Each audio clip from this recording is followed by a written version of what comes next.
And first question whenever we speak about anything is that, is it your opinion, right? You entitled to your opinion. Yes. I'm entitled to my opinion. And whose opinion is better, yours or mine? Vidupra, what you say?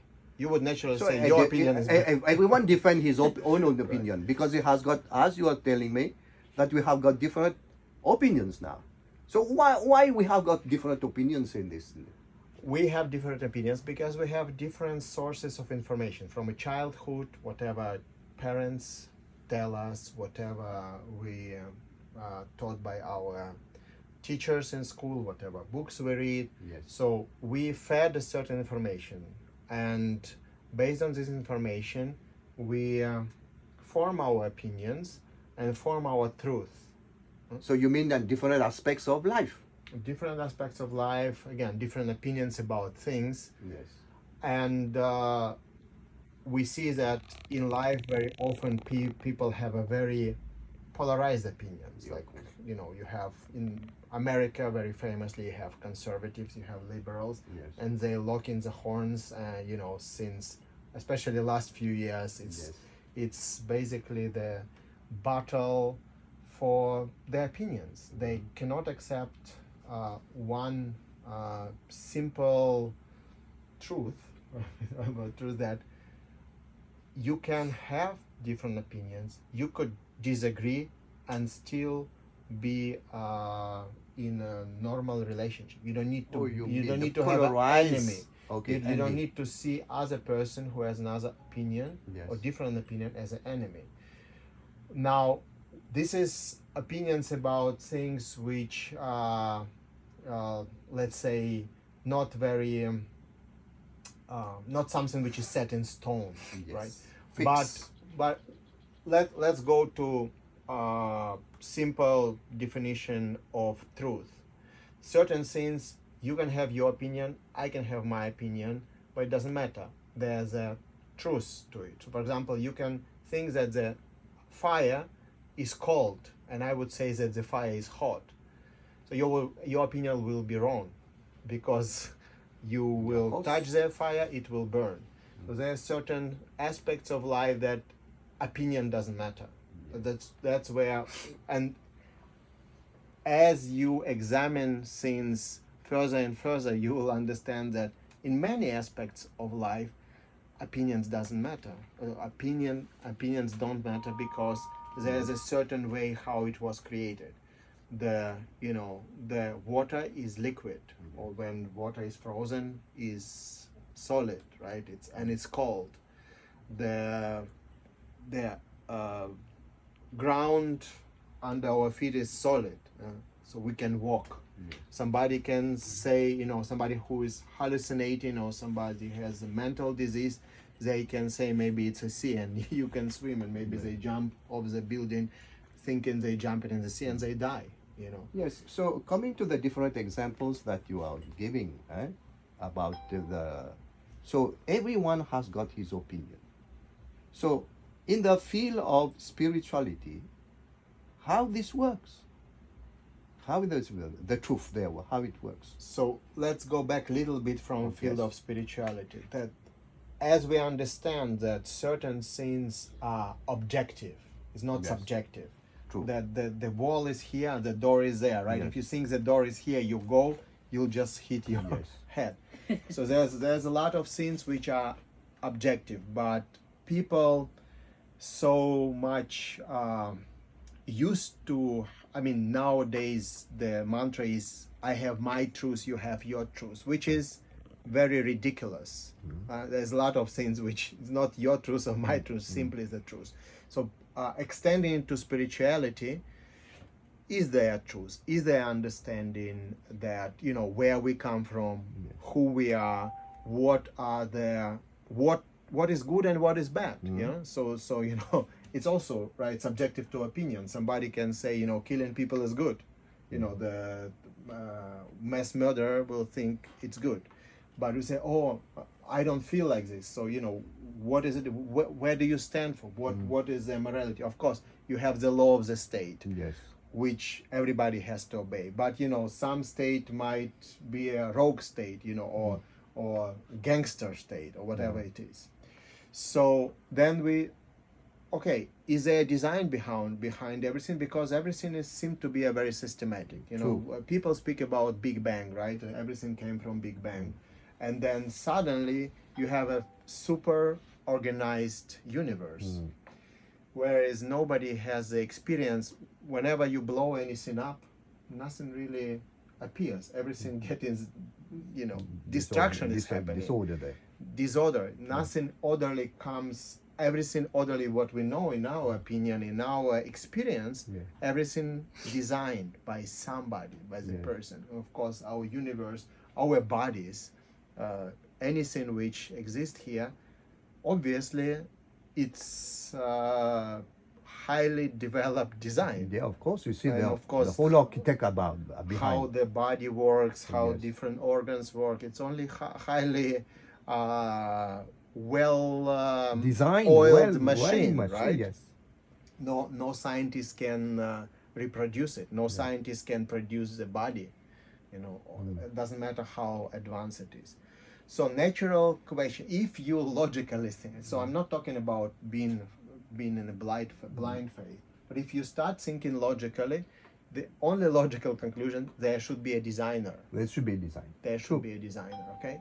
So if there is a designer, let's say for the argument's sake, Yes. there is a designer, Yes. and if there is a designer, as there's like this monitor, this microphone has a designer, so when you buy it, what you get with it? You look at the manual. You get the manual, right? So how to use it, Yes. know what to plug where, how to exploit it, and so on. So if there is design, and even we as a faulty creatures, human beings, we understand that to properly exploit any, properly use any of the devices that we buy, we better see the manual. The manual. Right. Or sometimes we can intuitively do it right, but it should be then we intuitively came to the conclusion which manual gives us. If we do something opposing to what manual says to us, like for example, phone, we don't push the switch button, Yes. and you say, okay, simsalabim. So you think that it will switch on. It will not work, right? Will not.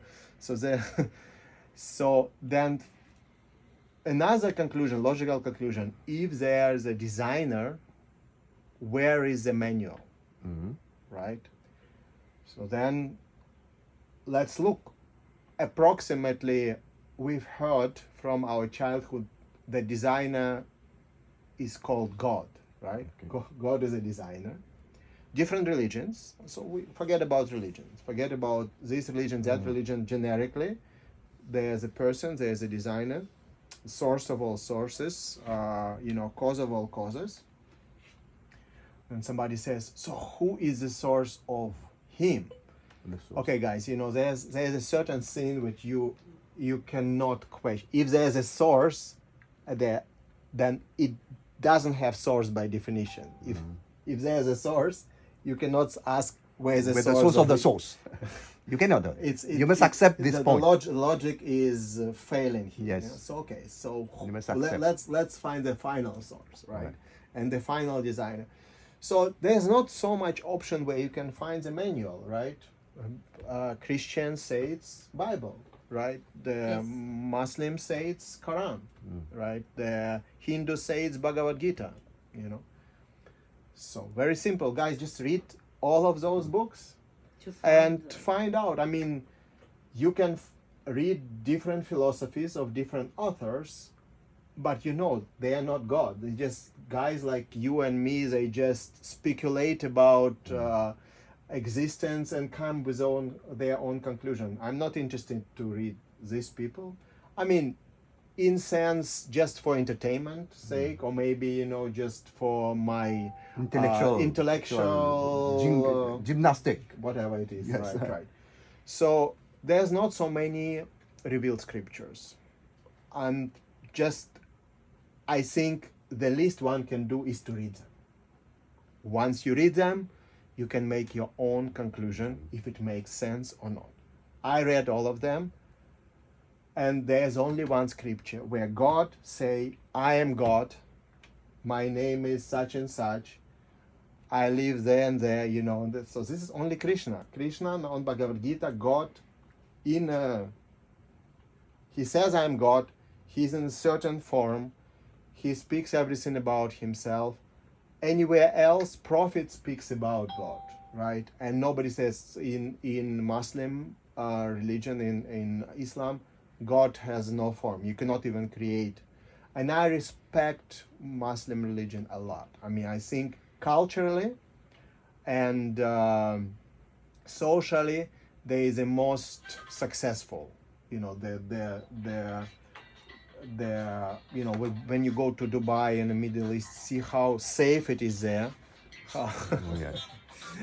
Same with, I mean, I respect Christians, I respect any religion. I think ultimately, not I think, my deepest understanding, my deepest faith, all religions speak about same God.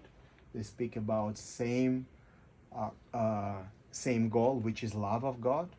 But when I compare the scriptures, personally, I found that Bhagavad Gita has the most information about the world, about the karma. For example, no religion speaks about karma. So, for example, if you are born diseased, right? If you are born blind, so why? Why is this happening to you? Or, you know, child dies or child suffers. They didn't do anything wrong. They just born into this world. So the question is why, and no religion can really answer this question because there's no notion of karma.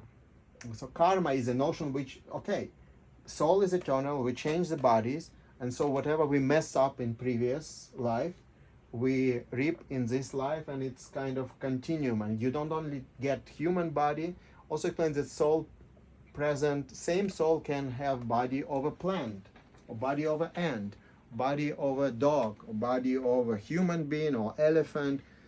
Soul is same, the covering is different, conditioning different. Only in human form of life we have enough faculties, the intellect and the consciousness developed enough to inquire about the absolute truth and then get out of this samsara. We call it samsara, the cycle of birth and death. So of course no other religion speaks about it, and once you put it together it makes sense. Then you understand why the suffering happens to somebody who is innocent, similarly in this life is innocent.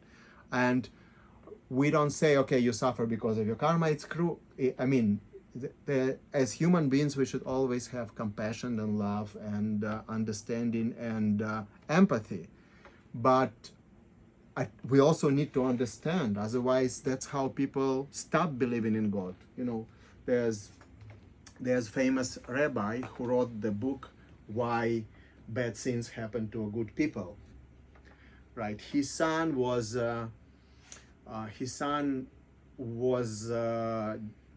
ill with a very rare disease where you age very quickly. So he died at 12 years old or something because of old age. So, and so he was a God servant rabbi, right, in a Jewish religion, Jewish tradition, and so he went on a journey, and he came to dilemma: either God all good or God all powerful. Because if he's all powerful and all good, he will not let this happen. So he doesn't have the concept of karma. He doesn't understand that it's our action which bring reaction. No? Then conclusion is he would not believe that God could be not all good, so he decided that God may be not all powerful. There's some alternative, and then you have in Christianity, of course, you have the concept of Satan, or you have shaitan in Islam as a competitor of God, who is kind of messing up with God's plan. But if God is all powerful, how somebody can mess up with his plan? There's nobody who could challenge God. It's everything is insignificant to him. He can fix any problem. But why we're in trouble? Because each one of us has free will. Yeah. And he doesn't take it away from us. So if we choose not to love him, if we choose to try to be happy independently, he lets us do it, which is he's very liberal, which shows that there's no dictatorship, so to say. But once you do something, there's a consequences. So you let you do things, but there's a consequences because your action affect other souls or other human beings around you in a negative way. You have to have consequences for this. So this is How you put it? Yes. yeah. So you're a life coach. So how, as a life coach, Segue. so how do you approach your client on this subject matter of absolute truth? How do you guide them in this field? As a life coach, you ask people questions, right? You Right. don't tell them what to do. Okay. They come to you because they have a certain pain in life. And different people have different pains, and they have a certain aspiration in life. So either they stuck in life or they want to achieve something. First thing, you sit them and you ask them questions. What do you want from our initial conversation? Yes. And then by questions, they will come up with different reasons what they want to achieve and what they want to eliminate in their life. And then you ask them, how high is this a priority? What would happen if you will not get this? Okay. What will happen to you if you get this? What is your vision for, let's say, 1, 3, 5 years, And you help people through this process, because very rarely people ask these questions themselves, Like usually we just go on with our lives, or we stuck. So coach has this ability to ask simple questions, but know in which, and then when he hears answers, he asks another question, like why is important to you? And then slowly, when they have a goal, then you ask, why do you think this goal is important to you? And you guide them to the point that, wow, okay, they usually hit the wall of, I don't know, So, Okay. then you start ask further Yes. questions. And very often it comes to the point where people always on a spiritual quest. They don't know it. Yes. They think they want something, but when you start asking them, they themselves start The guy, peeling the- off. that's the feeling. Like you have a cabbage. You Yes. start peeling off, or Yeah. onion, and then you peeling off, and then you come to the core, right? Yes. And for most of people, it's a question: who am I? Yes. What is my goal of life? Yes. If before sometimes they don't ask, No. but when you sit with them and you speak with them, that's ultimately what it boils down to. So one other aspect that you have,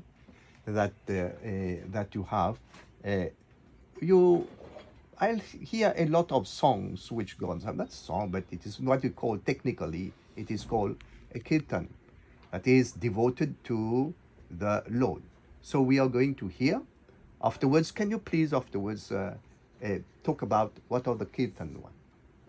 So let's Sure. hear.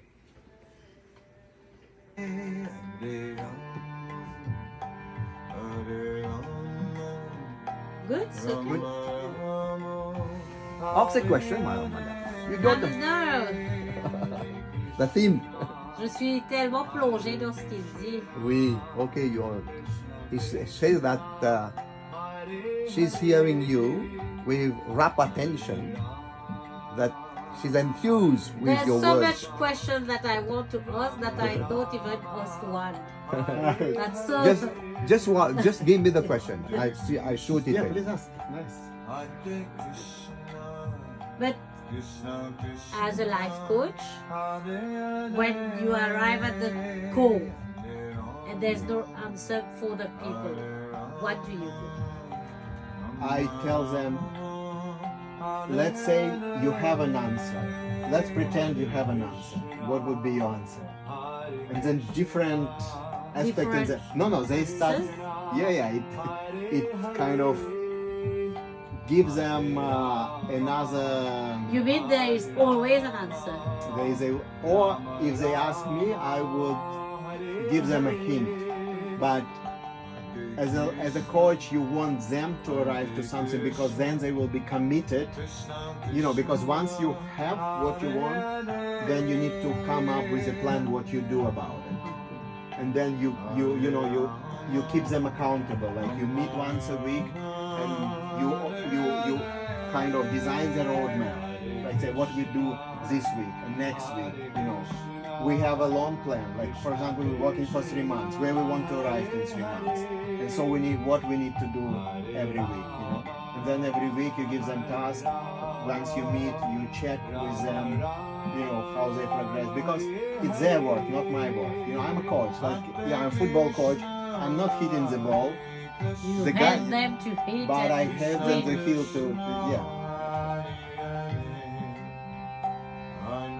Sa contact là Quelque chose que t'aimes. Okay. So, à la fin, vous mettez ça, hein? So, you just hear Kadamba, His Holiness Kadamba Maharaj, singing what we call the Maha Mantra that we sing every time throughout the ISKCON organization. So, what is this mantra? Why we chant it? Why? So thank you for asking this. I've been, as you said, or if maybe you haven't said, since 10 years I run Kirtan Academy, where we teach people Kirtan. So for some people, Kirtan is a song. Yes. And it is a song of the soul. Yes. And we talk about the truth, right? And truth has several aspects. What it is, and then who we are, and what is our relationship, and then what is our goal.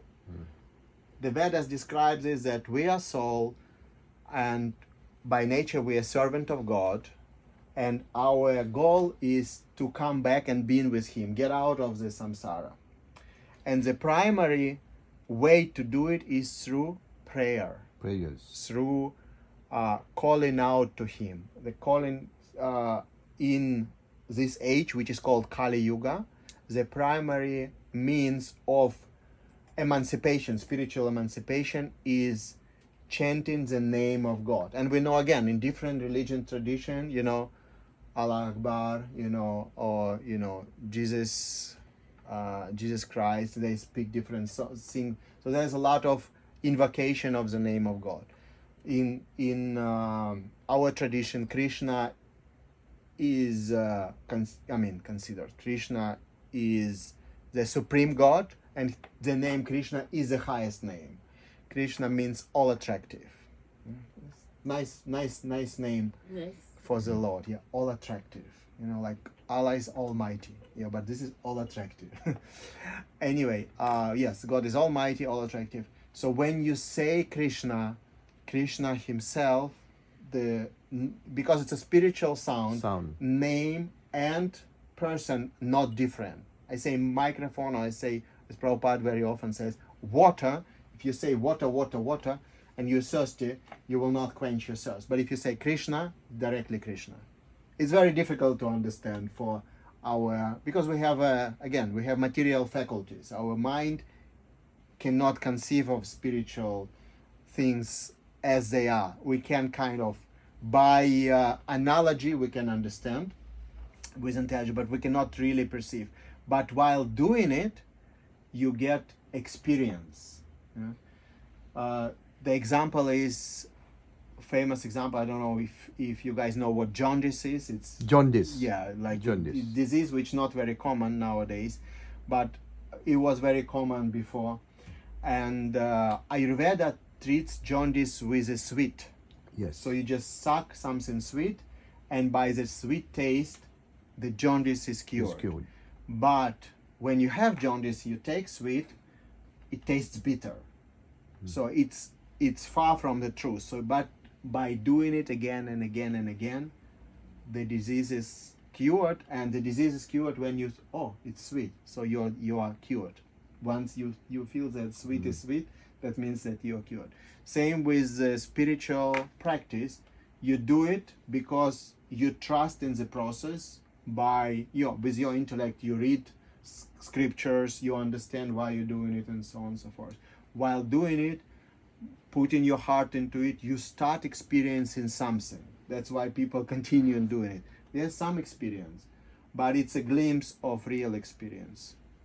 And so once you arrive there, by the name itself, you will get at one point, you realize who you really are, who God is, your relationship with Him, and it will culminate in love.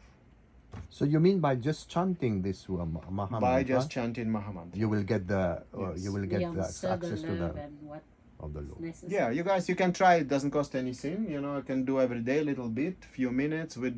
I do 2 hours a day for 20 years. I would not do it if it doesn't do anything. Okay. You also, but you can start with little bit. It doesn't cost anything, and there's no side effects. Okay, no side It's effect. only That's good. benefit. Only benefits, right? So, Thank you. Dayal Goranga Prabhu, thank you for coming and enlightening on the subject matter of the absolute truth.